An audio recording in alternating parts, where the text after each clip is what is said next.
Good morning, everyone. Good evening, good afternoon, wherever you are, and welcome to this week's Weekly Energy Boost. My name is Elisheva, and I'm here today with David, and we are talking about relationships. Months and months ago, we promised you a relationships Q&A, and today is the day. It's actually in conjunction with the abundance this week of soulmate energy that's available. The Kabbalists teach that every week brings us different opportunities, different challenges to overcome, different gifts to tap into. And this is the week that we get to tap into soulmate energy. So whether you're in a relationship and you want to bring more of that soulmate energy to the relationship, or you're single and looking, or you're single and not looking, we have some goodies for you. We've been taking questions from social media. I think we started getting questions last year in May already. So I've been keeping track, and we're going to get to as many of those questions as we can today, as well as to continue the conversation on social media. Weekly Energy Boost is a 7-day spiritual weather forecast where David and I and our guests provide our listeners with the most powerful and practical wisdom. We do that by gleaning through the wisdom of Cabala and picking out the nuggets and gems that have helped us, that have helped our students, and of course, can help you not only this week, but any week of the year. So in focusing on relationships, we took questions from emails from social media platforms, and I'm just going to roll them out, David. And if you have any questions that came to you that you want to throw in there, go for it. Yeah. One question that I think we've gotten over the years multiple times, although someone sent it in very succinctly this week, we always talk about how relationships serve a spiritual purpose. They're the most powerful tool for spiritual growth.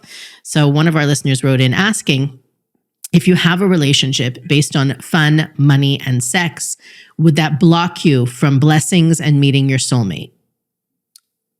What? The only issue with these questions is I always need more context. Well, a relationship based on fun? Meaning this person just wants to have a good time. Okay. Is the desire to have a good time going to prevent them from meeting the one? Right. And spending energy on having fun, how does that play out in our quest for finding the one? Okay, so I think there's always this challenge people have with what they want right now in the moment and what they think they should be having or what the universe wants for them. I shouldn't be eating popcorn right now. I should be saving room for dinner. Right. I mean, really, that's really the question. The question is, if I'm eating popcorn right now, should I not be eating popcorn and eating something more healthy? I mean, I don't know what kind of question that is, because at the end of the day, that's really what she's asking. So really, at the end of the day, we have to first realize that there is no judgment from the upper worlds or from the creator's point of view. The creator doesn't see good versus bad. The creator doesn't see a difference between the soul of a person who is completely connected to the light versus the soul of a person who may be extremely negative. So imagine the most negative person in this world versus the most positive. From the creator's point of view, there is no difference. Everything is from the perspective of the vessel and from our consciousness. What's powerful about that is that the creator has designed this world in a way that whatever our desires are, this is what we will attract. And so if she, it sounds like it's a she, is in a relationship that is based on, as she said, it's fun, it's spontaneous, this person is financially well-to-do, so there's comfort there, there's sexual chemistry. She has to realize that this is what she wants at this stage in her life. Now, maybe her soul is telling her that there's something more. Maybe she's feeling an inkling of something greater out there, more powerful soul. But that's something she has to come to terms with and make a decision internally that she wants to pursue and look for that. And often people will look for it when they see there's emptiness in the current situation that they're in. But it sounds like she's having a good time. It sounds like it's fulfilling. In her case, I would say focus on other areas of your life that are probably a little more pressing. Other areas where it is clear that the universe is asking you to make a change. It is clear that the universe is asking you, grow up there, elevate your consciousness, maybe learn deeper, go study deeper. Who knows what it is? But it doesn't sound like right now she needs to make some kind of dramatic shift in her love life. Okay. I hope that's a more of a balanced approach of how we. No, I think also to your point, the challenge is when a person desires one thing but is doing something else, right? So if she desires the soulmate but is compromising and going for the fun or the fling, there's that dissonance internally is actually what causes the challenge more than anything. Yeah, and my point is the desire for the fling is at least 1% greater than the desire for the non-fling or whatever she thinks is out there. And by the way, maybe the fling is supposed to be the very thing that is teaching her what she needs to learn today that will lead, maybe that person becomes the long-term relationship. Like, we don't know. And I think we're also busy judging ourselves and being paranoid about what's the right thing to do, as opposed to just being present and enjoying and connecting to what you're going through right now. Right? So like maybe just be present in this relationship, and that could turn out to be a spiritual relationship. It could be the one that is meant for you. Because we always say soulmate is not a person, it's a soul. So you can attract the soul of your soulmate into the person you're with. Right. Now, I'm going to give you, this is sort of an easy one. Maybe we should have started with it, but probably the number one question we get asked, why do I keep attracting the same type of people? Why do we attract the same type of people? Class 2 of Kabbalah 1. Class 2 of Kabbalah 1, we have tikkun, we have something that needs repair inside of ourselves. The best way to diagnose what that repair is when we interact with another human being. Other humans will either reflect what we need to change or trigger what we need to change. And so there is some kind of trauma from this life or past lives, most likely always from past life, that is attracting the same type of destiny. So that is one component to it. Another component to it is my own personal belief system about what I am meant to receive in this life. What do I deserve? What do I deserve? This is the big one. This could be a cap for a lot of people. It's a ceiling. It's a limit. It doesn't matter how much the creator wants to give you. It doesn't even matter how much work you've done to earn a new destiny. If you don't believe you are deserving of receiving it, you cut off the energy supply. So you've capped yourself from growing even more. So a lot of times people believe that they should have relationships that are a certain way. And so you attract them over and over again. You believe you deserve to be punished. You believe you deserve to always be in fighting mode. Relationships need to be hard. Relationships need to be hard. If we're not fighting, we're not growing. So we should be fighting all the time. And if I'm loved too much, then I feel ashamed. I feel that I don't deserve that because of all the horrible things I've done in my life. So I don't want a relationship that will be too good to me, too kind to me. There should be a little bit of abuse sprinkled into this relationship to make me feel more at peace and calm. And that I don't want the bar to be too high. If I start meeting better people, higher quality people, higher consciousness people, well, that means that I have to go to my next level to compete. I have to go to my next level to add value to them. When I'm surrounded by people of low consciousness, I can add value very easily this way because they are of lower consciousness. But once I start being around the big boys, well, now I got to grow up too and put on my big boy pants. And I'm not sure I'm ready to do that yet. Hence, we attract the same people. Right. I used to give a example or kind of an illustration in classes when we would talk about this, that a person asks for their soulmate, which I'm sure many of our listeners are asking for their soulmate. And the universe looks at you and says, you have this much more light to reveal in order for the soulmate to become part of your movie, the next tool that you need to do your spiritual work. So if you have a challenge with being patient, that may look like what do they call it? Like an unfortunate series of events where your patience is tested. That's right? You need to, you're going on a date with somebody. It's actually your soulmate you're going to be going out on this first date with. So you get in the car and there's traffic. So you try to take a shortcut, but there's construction on the shortcut and like all these different things. You stop at a gas station, you say, hey buddy, is there another way for me to get where I need to go? And the person doesn't understand you or ignores you or begins to talk to you about politics, right? Every aspect of your patience is tested.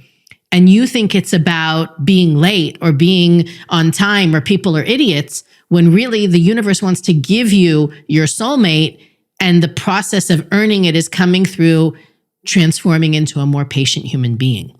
So you may end up being around people who are, you may attract a certain kind of person into your life repeatedly so that you will evolve, so that you will receive, you will have the vessel, the capacity to experience and enjoy that which you're asking for. I think it was in Evan Almighty. I've used this quote before, where Morgan Freeman is playing God, and he shows up at a diner, and the woman next to him tells him what's going on, and he says, when you ask for patience, you don't get it on a silver platter. You get opportunities to grow your patience. So when you ask for your soulmate, you ask for the one, you receive opportunities to draw and to earn the one. So it's important to ask that question. Why is this happening? How can I grow from it? What is this here to teach me? And little by little, the person you attract will transform.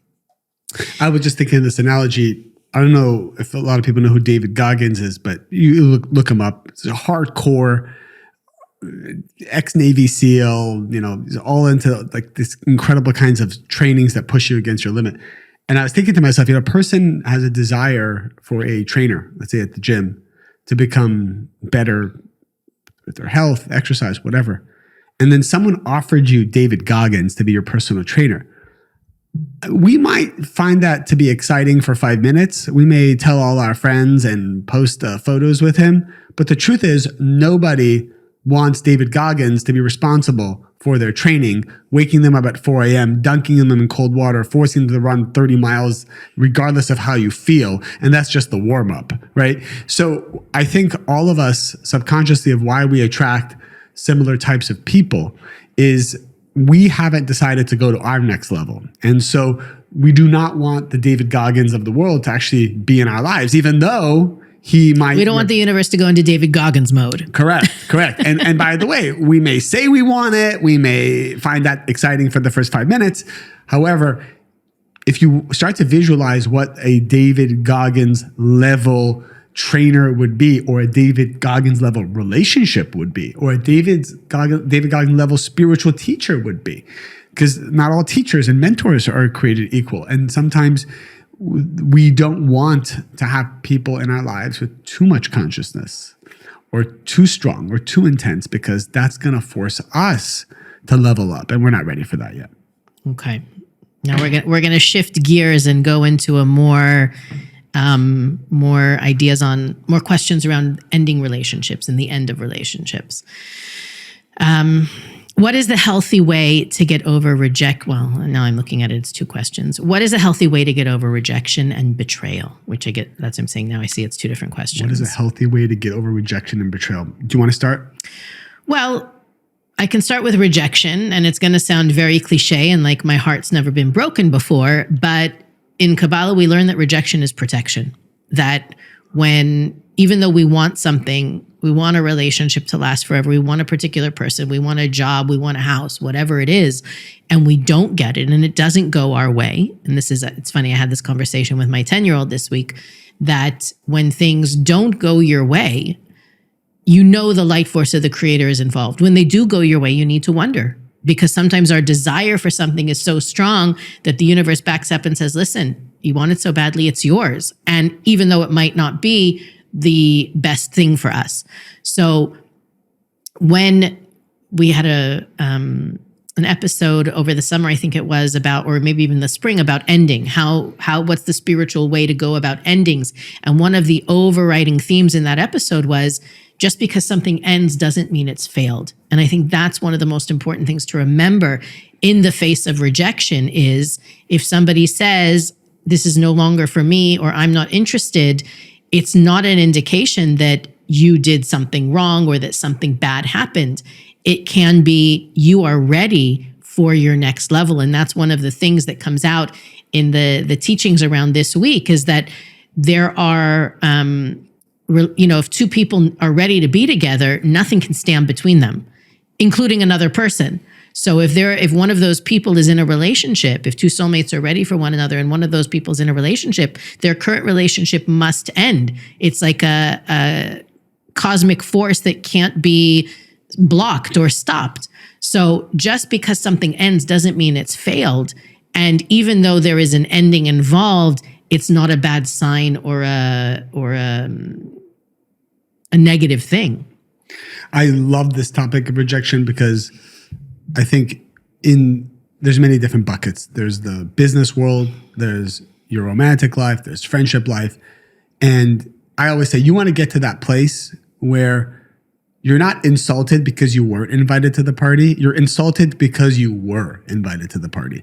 That's the level you want to get to, where you have so much self-confidence, self-love. You appreciate your time so much that if somebody would invite you somewhere, you would be insulted that they even think that you have the time to go, right? So this is the level you want to get to in your own consciousness. And the only way to get to a place of self-love and self-confidence is to go through rejection and look at it differently, as Elisheva said, to approach it differently, not to freak out, but as the lack comes up from the rejection and the betrayal, you talk with the lack. You talk with the universe, you talk to the lack, you talk out loud and you say, hey, look, this is not a bad thing. This is a good thing because I know that the Creator controls everything.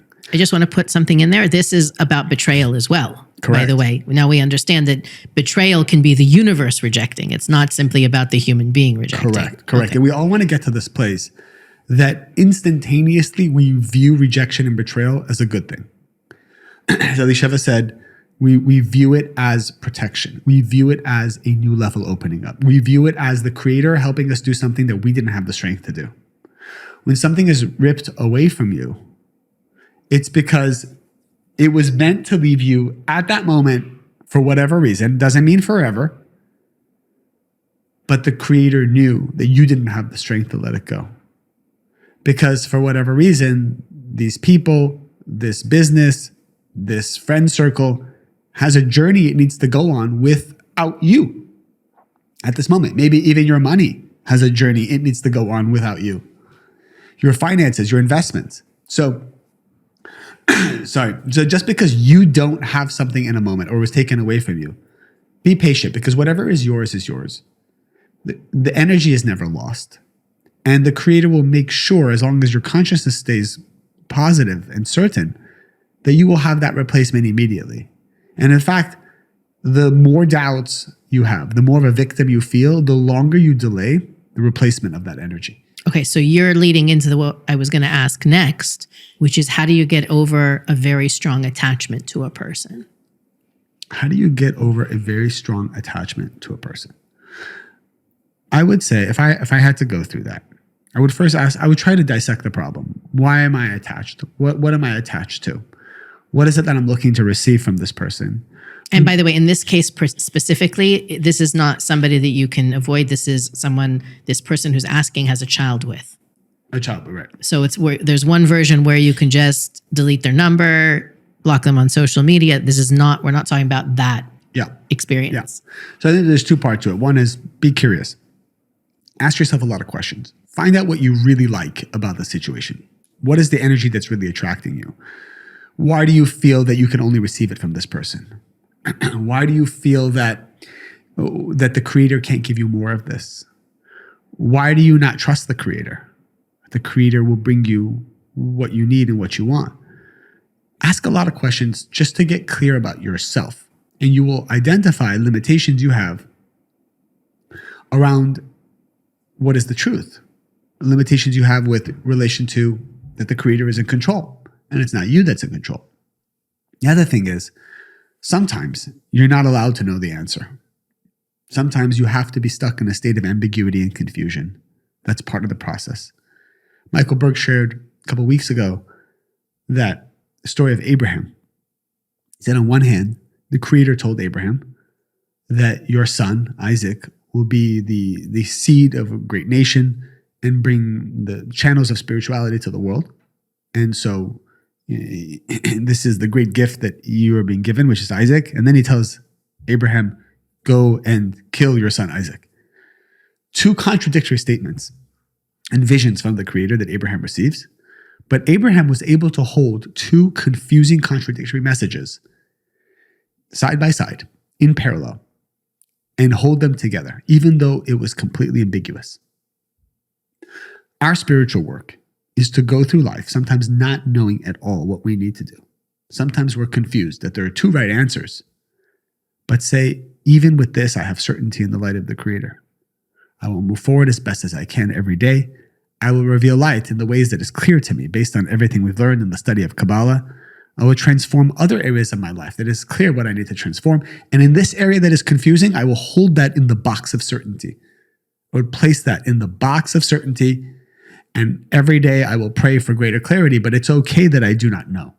I'm very comfortable with not knowing. I'm very comfortable with not having knowledge. I'm very comfortable trusting the future as opposed to freaking out about it. Okay. We're going to shift gears a little bit here. This particular question we got was about the woman who wrote in was asking about her mom, but I feel it's one of those universal questions about addiction and behavior and guilt and whatnot. So this is what she shares. How do you detach yourself from a relationship without feeling guilty? The backstory, as David I'm sure really wants, is her mother is an alcoholic and throughout the years has continuously battled with this addiction. However, she refuses to seek professional help and to allow others to help her, including her daughter. She has come to an understanding that her mom has her own battle, and she even has compassion for her. However, it's difficult to see her as she is deteriorating mentally and physically. She doesn't visit her or look for her, and quite honestly, she avoids seeing her. She does feel this sense of guilt from time to time, and at times doesn't know how to manage the situation. That's a great question. First off, I think it's powerful to know the relationship between a parent and a child. The child has a lot of power to draw light to their soul through their parent's soul. So it should be known that this person, whatever spiritual work they do, whatever elevation of consciousness they partake in, will benefit their mom, even if their mom is not partaking in any spiritual work. This is even more true of parents who have passed away and their soul is going through a reincarnation journey. That soul relies on the living children to do spiritual work to elevate them. Now, that being said, it is important. What do we know to be 100% true? And what are we still confused about?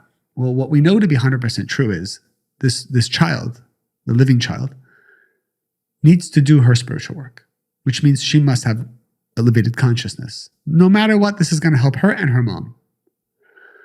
That means no guilt. Guilt is a black hole of consciousness. Any kind of guilt, no matter what you've done. It doesn't matter what you've done. It doesn't matter how bad you think what you did was. The guilt of it is worse than the action of doing it. And we all have guilt. We all feel torn up inside about stuff. It is important that when the guilt comes up, you can't suppress it, but when it comes up, you transform it to certainty. You transform it to happiness. You transform it to knowing that the Creator wants you to go through this process. Be kind to yourself. We all have human moments. In fact, sometimes we fall because the Creator wanted us to fall. Through the falling, we have greater elevation. So we're way too hard on ourselves, all of us. Elevating beyond guilt is the first step of healing and repairing the relationship with the mom. Many of us think that guilt is a love language. The more guilty I feel... Guilt feels spiritual. Feels like taking responsibility. It feels like I'm loving you by feeling guilty about you. The more guilt I feel for my kids must make me a good parent. I must be the more guilt I have for my children, the more caring of a parent I am. This is a false belief system. Wrong. Correct. Guilt about anything is actually sucking energy and taking energy away from them. The more guilt I feel about my children, the more danger I'm putting my children in. And the more I am clouding my own ability to be a channel for them. So that's the first step. After she removes the guilt, I think she'll get more messages and more clarity. But until she does that, the other messages are going to be held in a backlog of what to do with her mom. It's so powerful because whether it's an addiction or any other negative behavior, I think a lot of us relate to that question of how do you help somebody you love who's on a dark and damaging path. I know Start with what you have, what you know for sure. Start with what you can control, which is this part of your consciousness, you know you need to change. Don't try to boil the ocean with people who are going through a tough time. And we try to do too many things. Start with what you know. Right. There's two very general questions that we got, and I wonder if you prefer one over the other, if we can do both of them quickly. One is, how do you make, or maybe the first question should be, can you? And if you can, how do you make long distance relationships work? How do you make a long distance relationship work? Well, I've never been in one. I have. You have. So why don't you start? So I'll tell you from the point of view of the wisdom of Kabbalah, the key to the success of any relationship, romantic relationship, is friendship. Without friendship, there is no relationship. And that's one of the challenges with when two people start a romantic relationship and the romance starts out the gate, because there's a lot of energy and confusion that can take place when a relationship goes to being very physical right away or very tempestuous. There's a lot of passion and intrigue and you can't stop thinking about each other. And that sometimes it gets in the way of being able to assess whether a relationship really does have staying power. But to David's point from the beginning, maybe that fun one is meant to be the real thing if you can get past that first phase.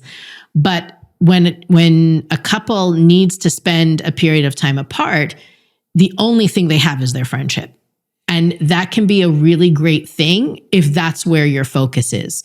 If that there is effort put toward growing intimacy, growing trust, being vulnerable, opening up, almost like a workshop. Okay, we need to be apart for this many weeks or this many months, or maybe it's a week every month for this much time. How can we, and I've given this advice to students as well, what can we accomplish while we're apart that will be difficult to accomplish when we're next to each other? And it really is a deep dive into removing the physical space between you, really using your mind and your heart and your words and your gestures to grow closer. Is it sustainable on a permanent level? I would say no. And maybe David, you want to weigh in on that, it's sustainable for a period, but it's not sustainable permanently. Well, for sure not. I mean, at some point, the physical touch, the physicality of being with someone in close quarters, that is ultimately what is the union of right. Body and soul. I know that I've met people over the years that one of the individuals works somewhere 5 days a week and then comes home on the weekends. Right. Which again, for a period, we can work with that. Permanently, it's not a formula for long. You're not setting yourself up for long-term success. Right. Yeah, it's hard to say what is 100% true or not. I think that it really just depends on the desires of the two people, the soul connection, the past life, and their willingness to make it work. Without a doubt, there are more obstacles, and also there's less interaction happening for more tests to come up, which are what bring you closer. Right. So, it's easy to have a relationship where you still have your individuality. And I think long distance means I get to still be single, but be in a relationship. Right. We did get a question from someone else who was Try asking, sharing a bathroom with someone and then you know how spiritual you are. Right. Someone who asked, she's been in a relationship with somebody that she's never met before. And I said to her, at the end of the day, you have to realize that it might not really be a relationship because so much of it is invented in your mind when you're not around each other. But anyway, that's another conversation. Can't wait for him to come visit and spread his clothes all over the place and right. see how she reacts to that. How true love really smells. True. Okay, last question. And this might be just even a sentence if you want to grace us with that. What's your best advice for building trust in a relationship? I would say, and we all have challenges with this, but it's, and everyone talks about it, but they don't actually do the talking, which is the communication part. And I think setting up appointments regularly to talk about what's going on and being vulnerable, and that is probably just the first step, because you have to. When you don't share things proactively, you'll end up sharing them reactively. I know that we've all gone through that. I've gone through that. So I think I've learned the more upfront and proactive you can be without it coming from a place of blame, hurt, and being a victim, right? That perfect balance, you will start to develop trust. And 99% of the stuff that we're upset about is in our head. Once we start talking about it, it really starts to create a closeness, especially when two people really care about each other. I have nothing to add to that. That was perfect and beautiful. All right. All right. So hopefully what you've heard today will help you overcome your own individual barriers to drawing more of this soulmate energy into your life. And of course, the more soulmates are united around the world, the closer we are to world peace, honestly. So let's get to work. Weekly Energy Boost is available on all podcast platforms, YouTube, Instagram, and Facebook. We want you to visit us at weeklyenergyboost.com if you haven't already, so you can click that top link and join our Kabbalah ones, whether in person or virtually online. We have them starting in the next coming weeks in all languages and all locations. So please, if you haven't already, we would love for you to join us. You can also see more about our previous guests, listen to old episodes, and click the donate button to help make Weekly Energy Boost possible. Of course, the best thing you can do for us is to share this episode, like, rate, review if you haven't already, wherever you're listening. And we'll see you next week on the Weekly Energy Boost.